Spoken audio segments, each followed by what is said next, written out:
Naresh Jalan, the MD at Ramkrishna Forgings, joining in on the show. Naresh, your export tonnage has seen a sustained and healthy uptick despite the massive degrowth in Class 8 truck orders. What's the order pipeline? What's the backlog looking like?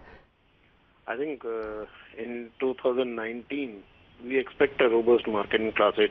Backlogs are considerably extremely high in terms of overall demand supply in terms of OEMs in Class 8 trucks, and we expect 2019 to be robust in terms of our exports to North American markets. How real are the concerns of the Class 8 truck sales peaking by FY20?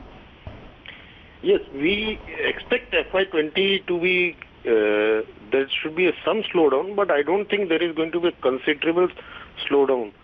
I think market is at all-time high in terms of Class 8 trucks, and I think 5 or 10% slowdown is already built in.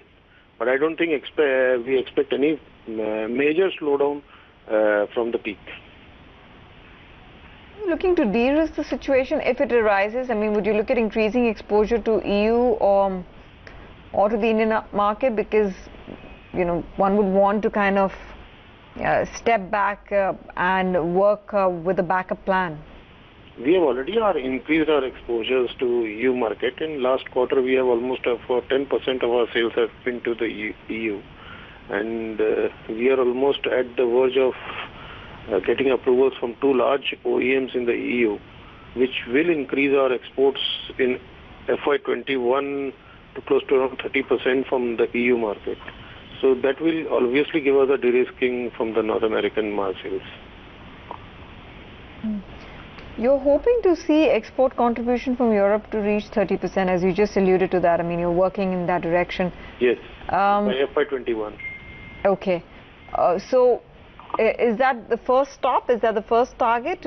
Can there be a greater push? Because you know that Europe is also in a bit of a spot when it comes to sustaining their own internal growth. So I don't know how confident can you be about the business environment there and the push coming through? No, basically we are starting from base zero.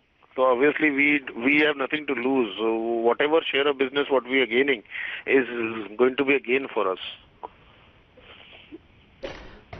Okay, what are the kind of additions to your portfolio that they've made, and are they only specific to the Indian markets at this point, and how much have they really helped in terms of a market share gain?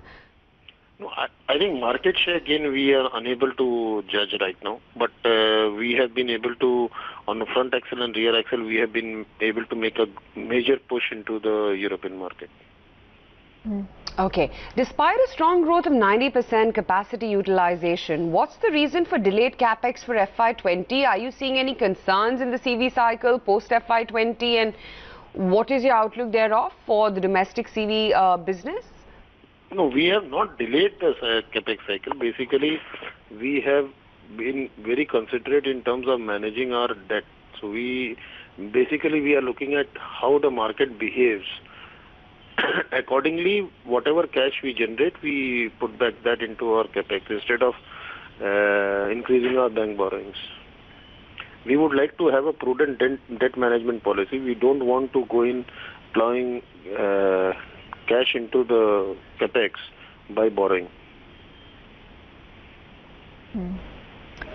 Okay, so finally, are you optimistic about the business environment into the coming year with elections? Is there a bit of a scale back, or you want to ride the wave? We should see markets coming back from the first quarter of FY20. So we are quite optimistic on the market. All right, Mr. Jalan, we leave it at that. Thanks very much for taking out the time to speak with us and clarifying on that piece of news and your strategy as well for the future.